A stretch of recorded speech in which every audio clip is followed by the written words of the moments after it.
Alright, so fixing to give a timeline with a record or whatever.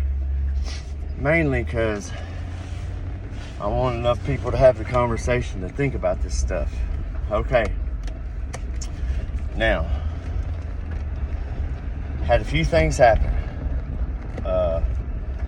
Let me start out with saying that under no way am I saying anything other than I have some discrepancies, have some questions that probably should get answered before it gets too much further down the road. First thing being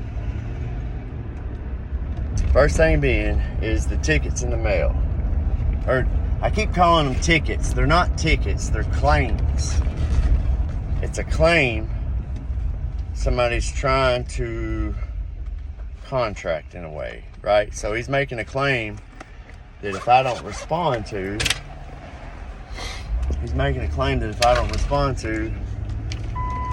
may or may be used against him.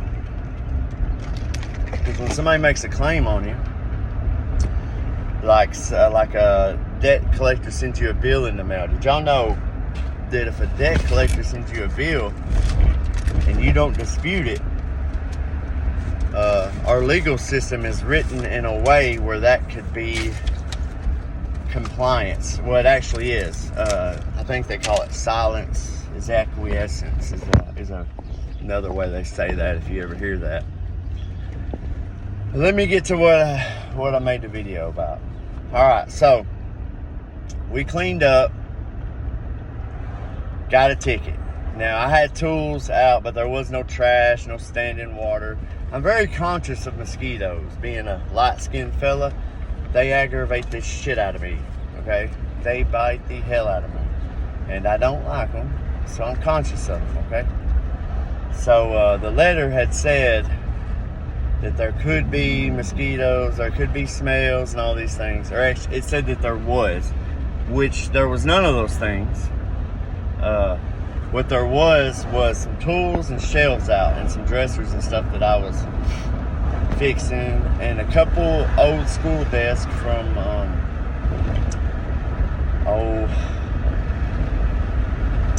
I believe it was Atkinsport.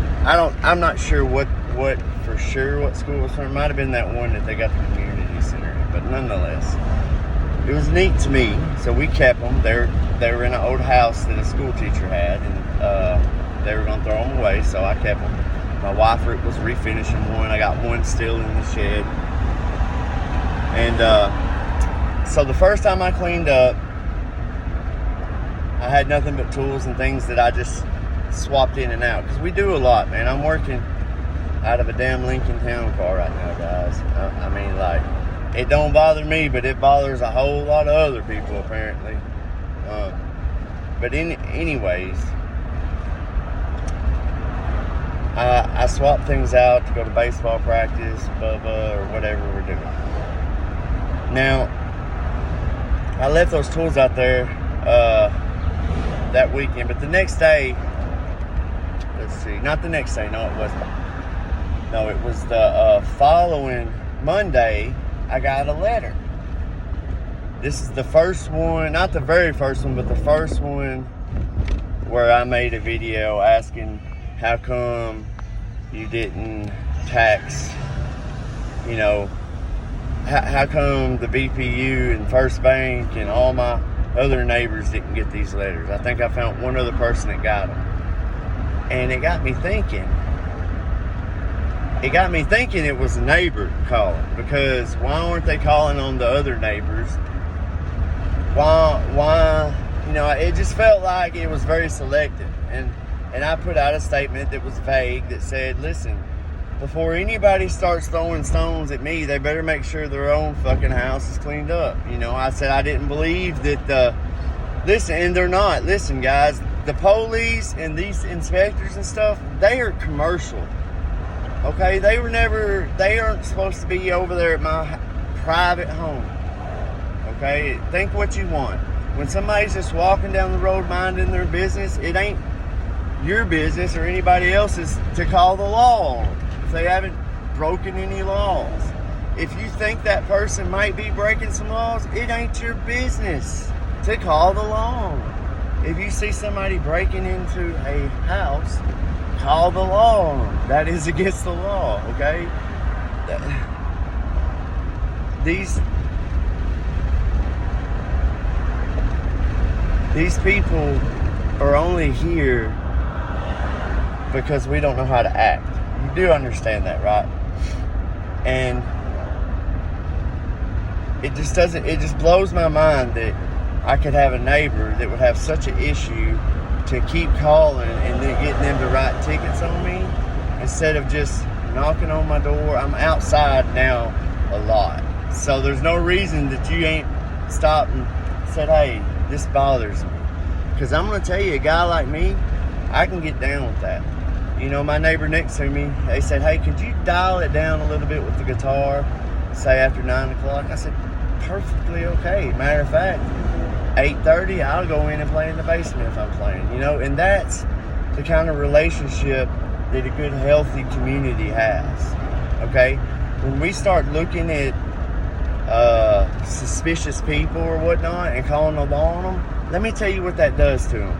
That makes them an outsider, that makes them feel suspicious, and then that makes them not feel bad at all for robbing your ass, okay?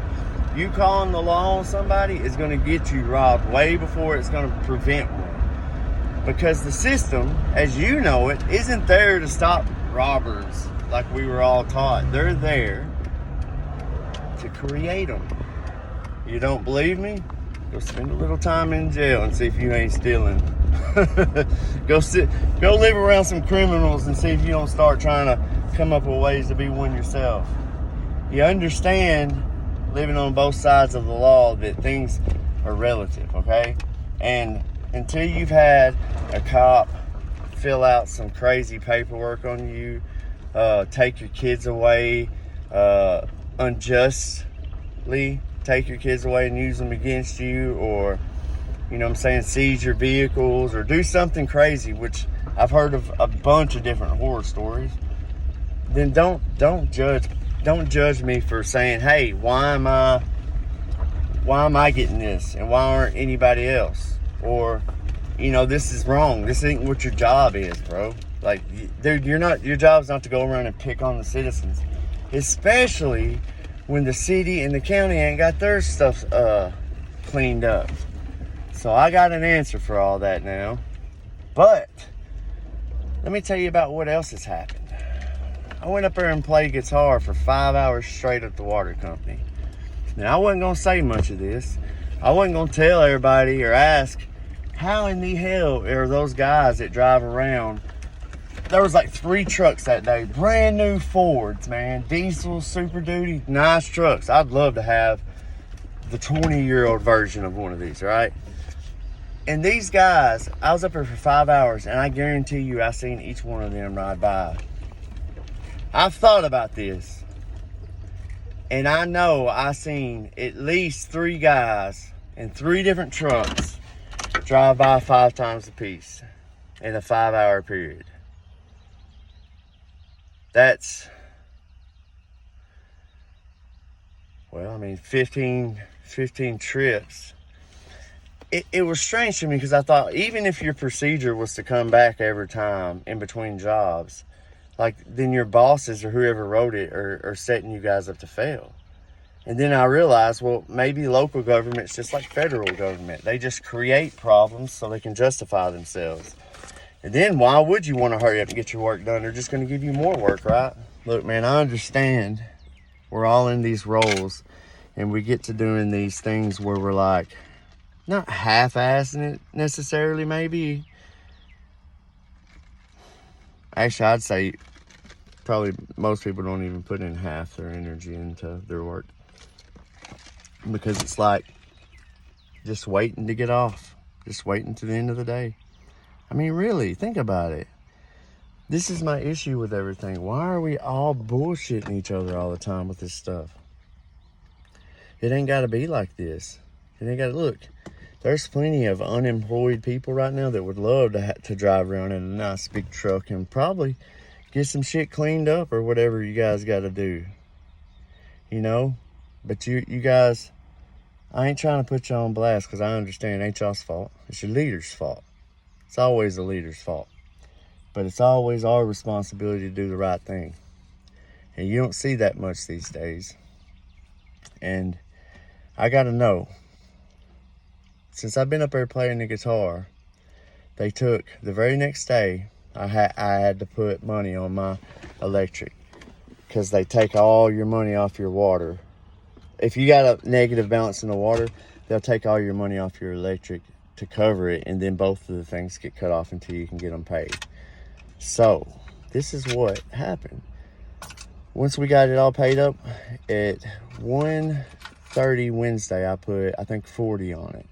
And then they subtracted like $8 or whatever. So I had $32 Wednesday afternoon.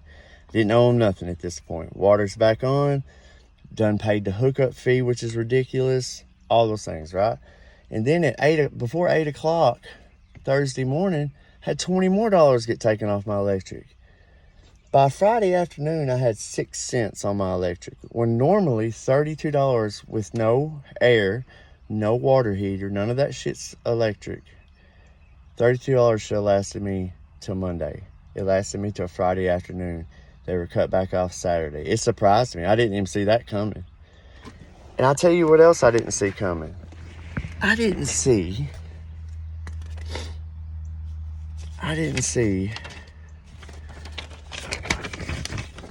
a $200 water bill coming. Now, I have had one high water bill from there when I had a leak, but I'm pretty sure this isn't because of a leak. Now, these all could be separate incidents. Maybe they are. I don't know. Maybe if you would consider the letters in the mail with the photos that don't match, you know what I'm saying? Like you went and took an old photo of my house when it was messiest and you sent it with the date and time like it's still this way, and it wasn't. And I can prove it. Because see, I'm a very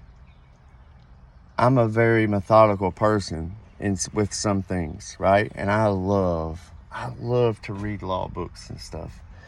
So like during the evidence gathering phase, when you start learning about gathering evidence, like I make records a lot. Okay, I make a lot of records of things, and you know they're not all official or nothing. I didn't get everything notarized, but luckily the computer will keep up with timestamps and all that, and I'm nowhere near smart enough to manipulate those things yet. So I just don't understand why we're all front. That's all. You know, I love everybody, and I try to help my neighbors. You know, it's hard enough getting work right now. It's made it to the point where I'm just going to get into something different, I think, than construction, because for some reason, speaking the truth steers a lot of people away. And the thing is you would want people like me, if you had any sense at all, you would want people like me to help you, because I don't live in a competitive energy. I don't want nothing you've got. I'm a creator, man. I like to create things. I like to do things. It takes very little for me to be satisfied. But nobody's going to pick on me. Nobody's going to pick on my home or be sending me threatening letters when I ain't done anything wrong to you guys. I've only tried to help. Thanks.